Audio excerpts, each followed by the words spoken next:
multiculturalism, we cannot afford to have the high levels of present immigration. Thank you, Mrs. Huffington. Mr. Glasser. Your opportunity to make an opening statement and then be interrogated by the proponents of the resolution. The talk about numbers is pretextual. It is over-exaggerated in the extreme. The number of immigrants who come in, including illegals, each year now is at about 1 million. If the present Commission's recommendations has its way, it'll be cut by about 1/3. That's 1 million against some 258 million people, a very small percentage. We had 1 million coming in 1910. That was against a population of 90 million, a much larger percentage. The numbers are simply not that big. They aren't. It's grossly exaggerated. The economic consequences are marginal.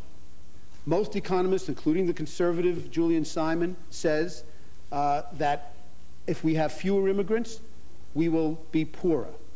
We will have a larger federal deficit. We will have a worse position of international competition.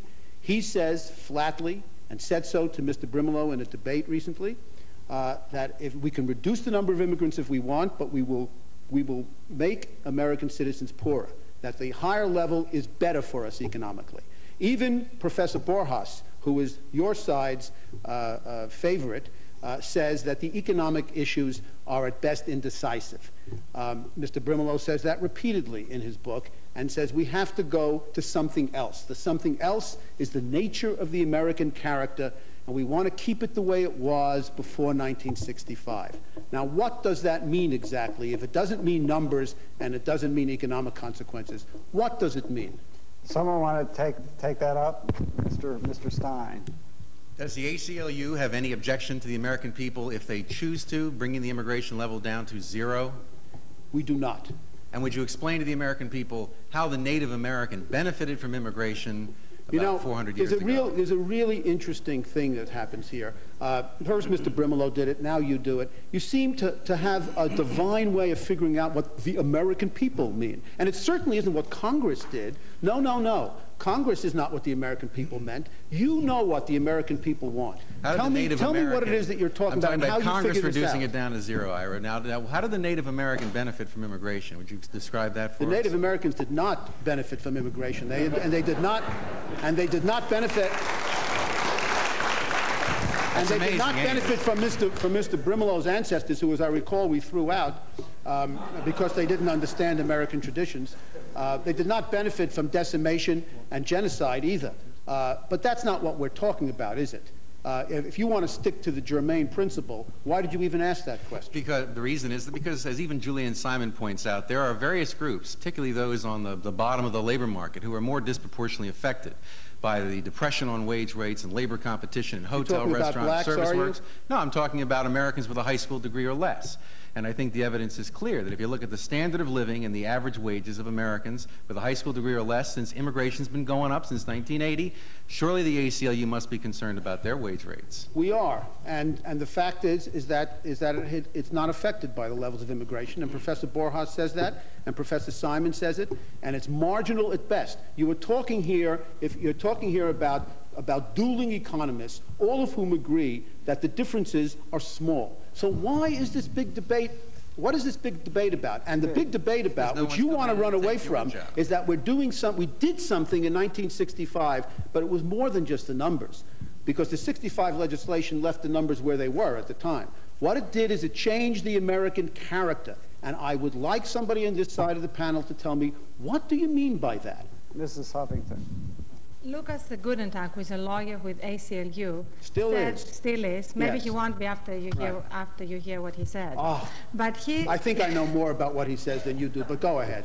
But he said that all this talk about immigration is pandering to Americans' most primitive fears. Now, this is the kind of condescending statement that American people are tired of. And when you question Mr. Stein's numbers, every poll taken shows 2/3 of the American people in favor of reducing illegal immigration, and indeed legal immigration. Look at the results of Proposition 187. Let me tell you something about the American people. Since you're an immigrant yourself, let me tell you something about the American people in polls. In 1950, all the polls showed that they were in favor of segregation too, didn't they? The American people, in terms of what the polls show, is not the way we do business in this country. So what you're and it making... hasn't got to do with the facts necessarily, does it? Okay, it has to do with what I'm saying to you is that if the economic consequences are marginal, and if the numbers are by historical standards not that big, and if what you all keep saying is that we're changing the American character because of something we did in '65, tell me what you mean by that. Okay. I notice now nobody wants to do that. Mr. Brimelow. Mr. Glasser, you must realize that you've walked into Dan's trap here. He was asking you about the effect of immigration on the native-born Americans. The point there is precisely, surely, that it can radically alter a society. And Yes, if you kill them all, that's true. I see. That's true. However, if you let them open up businesses and have economic mobility, it's less true, as most of us in this room are evidence. Are you aware that immigrants, on average, are less likely to open up businesses than the native-born? I am not aware of that because it isn't true. Are you aware of the... It is true. It is true. It shows up in the census. No, it is not true. You really must read my book, Alienation. Alienation, Random House, $24. And I used up all my supply of Alka-Seltzer after I did. Your book, Mr. Brimelow, I'm delighted to hear that. You must read it again. Your book was characterized by your favorite economist, Julian Simon, as suffused by race. Your book, on every other page, worries about your little son Alexander growing up in a world which is non-white. Your book characterizes non-white immigrants as typified by Colin Ferguson. Your book worries about going down into the subway where it is people are almost entirely colored. Let me ask you. I showed that to my kids who use the subway every day. And they asked me, has he ever been in the subway? What is your agenda here? Why do you want to transform America? My agenda is exposing you. Why do you want to transform America? My agenda is exposing you. Thank you both. You'll both get another crack. This is Mr. Stein's opportunity to make an opening statement. Thank you.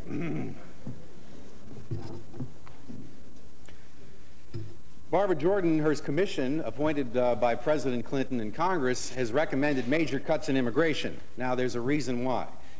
Polls show, and I think it's pretty clear from public opinion otherwise, that the American people want to see cuts in immigration. Now, there are only three questions we have to deal with when we look into the future on this issue. How many people we're going to admit, who are they going to be, and how can we better enforce the rules to make sure that all immigrants are legal? We also have to ask a more fundamental question, which is, why do we need immigration at this point in our national history? As Peter has mentioned, there have been long and sustained pauses. We used immigration to fill up a continent. Very low levels compared to today, but we did with the Northwest Territories and the Northwest Ordinance Act of 1787. We pushed people across the continent, the wilderness, as against contending colonial powers to build a nation with a template of institutions and cultural ideas that were able to help absorb people as they moved across the land. We had one brief period where we had an extraordinarily high rate of immigration around the turn of the century for the Industrial Revolution, to mine the coal and to build the railroads. But throughout most of this century and during those periods of very high economic growth, we've had very low immigration. Now we have very high immigration, going to increase our population to 400 million in many of our lifetimes, and we haven't asked ourselves, why do we need immigration? What's its purpose? And how can we better make the policies that we have today fit our own domestic set of objectives and needs? Thank you. Mr. Botstein. Just a factual matter. John Hyam, in his book on the immigrant American history, shows that the rates of immigration from 1790 to 1940 were at 10% and 9%, approximately current levels. What's this nonsense about there being only high for one period in American history? Throughout most of the colonial period, immigration rarely exceeded 5,000 a year. Let me ask you another Look, the second guy off the Mayflower increased our foreign-born population by 100%. So obviously, as your base population gets larger, you've forgotten to take a census. You've forgotten to take a census of the Native American Indian. But let me ask you another question. Talking about the attitude of America. In 1933, if you had given a poll of Americans whether they should open the doors, or in the late 30s, 1938, to the Jews of Europe, would you have thought that was an adequate answer, that they didn't want more Jews in the United States, and therefore our restrictive quota policy led indirectly to the death of millions of Jews? What would you say about this? This is called the St. Louis Gambit. It's not a St. Louis Gambit. The suggestion is that we should have moved 6 million people. I'm a descendant of one of the few survivors. Well, but the point is that at that point in time, or even today, we cannot accept everyone who wants to come here. And if you have a totally cavalier attitude about what the public thinks on this issue or any issue, or to say say, well, democracy doesn't matter, polls don't matter. There is a very clear increase in intensity of public concern about this issue. And if you let the ivory tower inside the Beltway eggheads decide how many people come in without regard to its impact on schools and hospitals and the labor market and all the highly impacted areas, you're asking for trouble. Who are those, Mr. Sherry? You're the only one who lives in Washington. Pardon me? Mr. Sherry. Mr. Stein, your group called for a moratorium on immigration, essentially zero immigration policies, as I understand it, much like the far-right parties in Europe. How, since immigration policy is based on reunifying husbands, wives, children, brothers, sisters. Brothers, sisters, uncles, aunts. That's not true. You know that. You know that's not true. Don't misinform the American people. It does not. The siblings is the most extended category, and waiting lists are 18 years. You're eating up my time. Let's just get the facts straight so we can have a sensible debate. Now, families won't be reunited, refugees won't be rescued, and American businesses won't be able to attract the kind of skilled international personnel they need. Does that serve American national interests? That's not a characterization of what our immigration policy is. About 90% of immigrants come simply because a relative came earlier. And many relatives who come today are relatives of relatives through the petitioning process. Look, if you look at our chromosomes, hey, we're all related if you go back far enough. And it's like, at some point you have to use a rational... We've got to ask the basic, what's the purpose of immigration? Are we trying to fill up a continent? Are we underpopulated? Is there not enough traffic, not enough congestion? I mean, we don't have immigration as a national need. In the way that we once did as a young, thriving nation, immigration is not serving any key and major national interest objectives, and that's why we're going to have this extraordinarily important national debate. Strengthening families is a national need. Mr. Koch.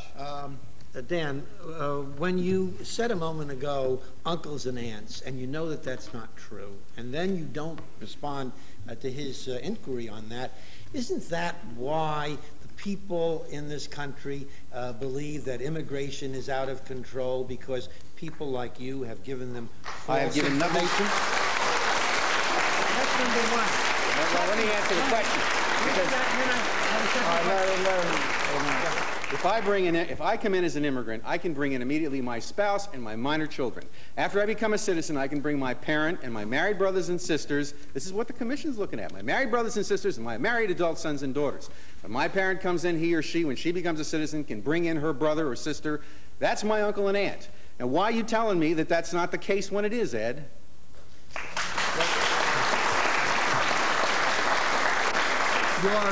Your mother may bring in her brother, but you can't bring in your uncle. Now, I want to give you the second question. Zingo. The second question is this.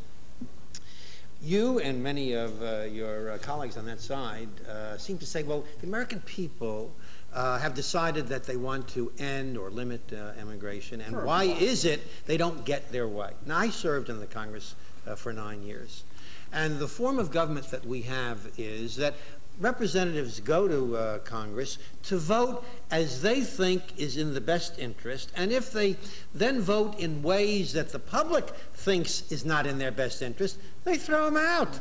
But there is no suggestion amongst the members of Congress or the voters in the district that I used to represent that I am simply there to push a lever based upon a referendum or a poll. And I am simply saying that to say that the public wants this, the public wants, regrettably, on many occasions, that which the demagogues have urged them to demand. And it's wonderful when people stand up and say, this I will do, this I will not. If you don't like it, throw me out. All right. That's why we have elections. Fortunately, we have in both the House and the Senate, we have 2 committee chairs in the immigration subcommittees who think we need to cut immigration, that being the issue on the agenda.